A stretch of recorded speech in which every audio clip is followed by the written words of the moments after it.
Assalamualaikum warahmatullahi wabarakatuh. Perkenalkan, nama saya Hana Mahdiana dari Prodi Bahasa dan Sastra Arab. Di sini saya akan menjelaskan tentang ilmu bayan. Ilmu bayan merupakan bagian dari ilmu balaghah, yaitu yang mempelajari tentang cara atau metode pengungkapan bahasa yang indah dan ungkapan yang fasih sesuai dengan tempat dan keadaan lawan bicara, sehingga seseorang sampai pada tujuan yang hendak dicapai. Ilmu bayan secara bahasa adalah eh, penjelasan, penyingkapan, dan keterangan. Sedangkan secara istilah, ilmu bayan berarti dasar atau kaidah yang menjelaskan keinginan tercapainya satu makna dengan macam-macam gaya bahasa. Yang selanjutnya yaitu ada uslub. Uslub secara bahasa memiliki pengertian, jalan, cara, sistem atau metode. Sedangkan pengertian uslub dari aspek istilah ialah makna yang terkandung pada kata-kata yang terangkai sedemikian rupa sehingga lebih cepat mencapai sasaran kalimat yang dikehendaki dan lebih menyentuh jiwa para pendengarnya. Selanjutnya yaitu ada pembagian uslub. Pembagian uslub ada tiga. Yang pertama itu uslub ilmi. Uslub ilmi ini adalah uslub yang paling mendasar dan paling banyak membutuhkan logika yang sehat dan pemikiran yang lurus dan jauh dari khayalan syair. Yang kedua ada uslub adabi. Uslub adabi atau sastra dalam uslub jenis ini keindahan. Jenis ini keindahan adalah salah satu sifat dan kekhasannya yang paling menonjol. Yang ketiga yaitu ada uslub kitabi. Uslub kitabi sangat menonjol ketegasan makna dan redaksi, ketegasan argumentasi dan data dan keluasan wawasan. Selanjutnya yaitu pengertian tasbih dan rukun tasbih. Pengertian tasbih. Menurut bahasa, tasbih berarti tamsil yang artinya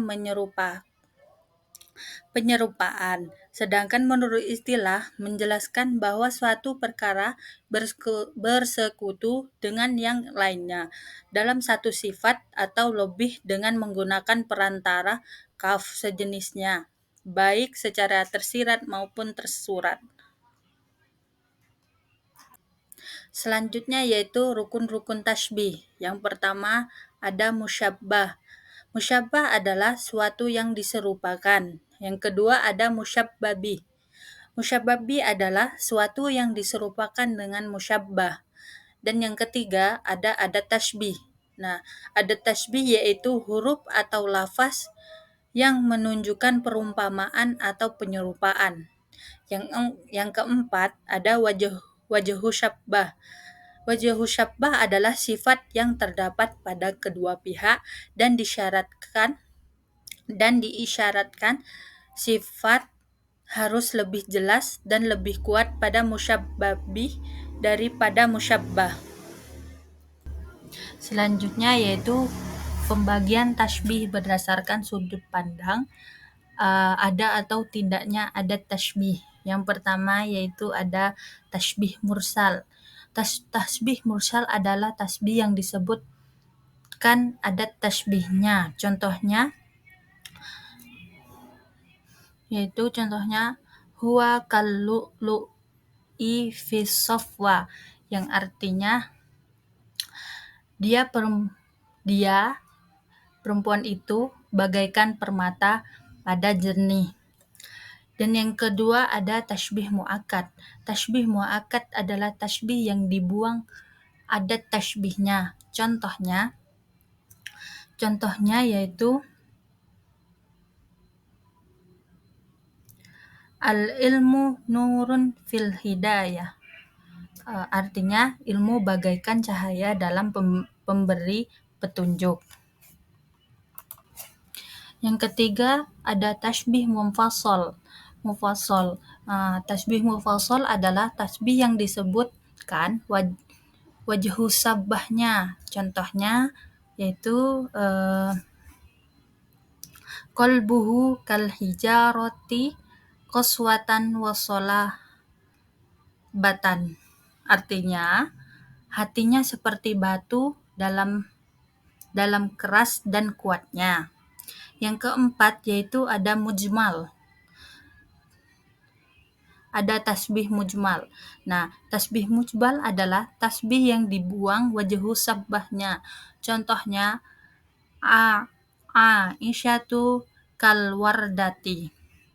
Artinya Aisyah seperti bunga mawar. Yang kelima ada tasbih balik. Tasbih balik adalah tasbih yang dibuang adat dan wajhu syabbahnya dan wajhu syabbahnya. Contohnya yaitu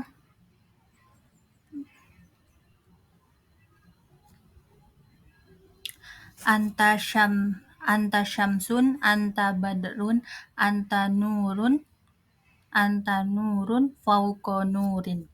Artinya engkau adalah matahari, engkau adalah bulan purnama, engkau adalah cahaya di atas cahaya. Yang keenam ada tasbih ghairu baligh. Adalah tasbih yang disebut wajhu dan adatnya. Contohnya yaitu asyaja'atu fi lilishhuka. Artinya keberaniannya laksana singa. Selanjutnya yaitu membahas tentang tasbih maklub dan tasbih dimmi. Tasbih maklub adalah menjadikan posisi musyabbah sebagai musyabbabih dengan anggapan wajhu syabbah pada musyabbah lebih kuat. Maklub artinya terbalik. Jadi posisi musyabbah menduduki musyabbabih dan sebaliknya. Terus ada tasbih dimmi. Tasbih dimmi adalah tasbih yang musyabbah dan musyabbabihnya tidak disebutkan secara gamblang, tapi dapat difahami dari konteks kalimat. Biasanya dalam tasbih dimmi ada dua kalimat yang berdiri sendiri dan tidak ada kaitan makna secara langsung. Yang selanjutnya yaitu ada tujuan tasbih dan tingkatan tasbih. Tujuan tasbihnya yaitu 1.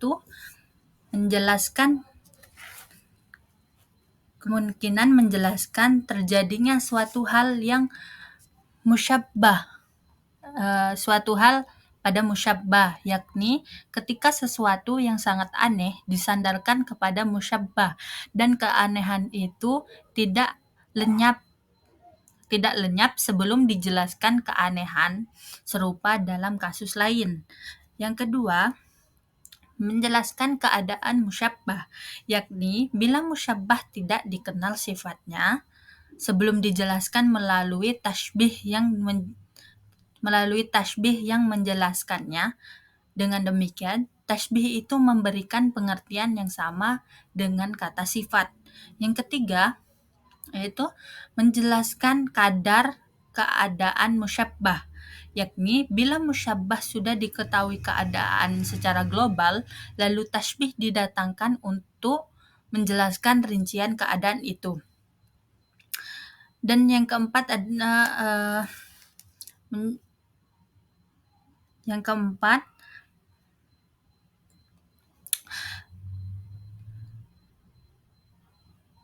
menegaskan keadaan musyabbah, yakni bila suatu yang disandarkan kepada musyabbah itu membutuhkan penegasan dan penjelasan dengan contoh.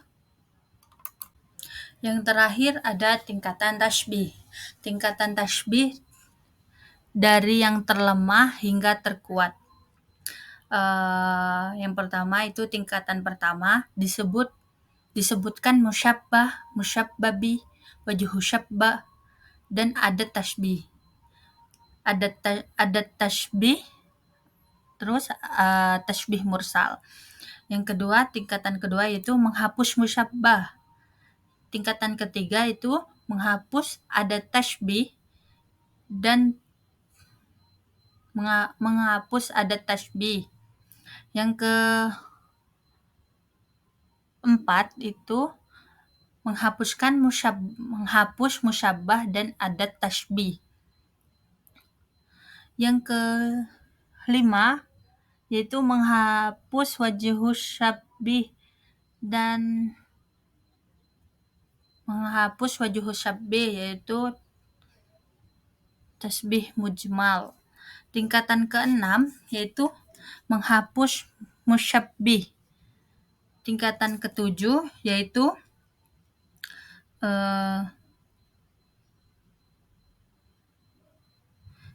menghapus syibbih.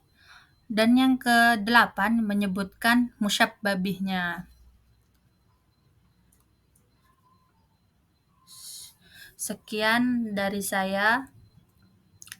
Mungkin cuman ini yang dapat saya sampaikan. Terima kasih. Wassalamualaikum warahmatullahi wabarakatuh.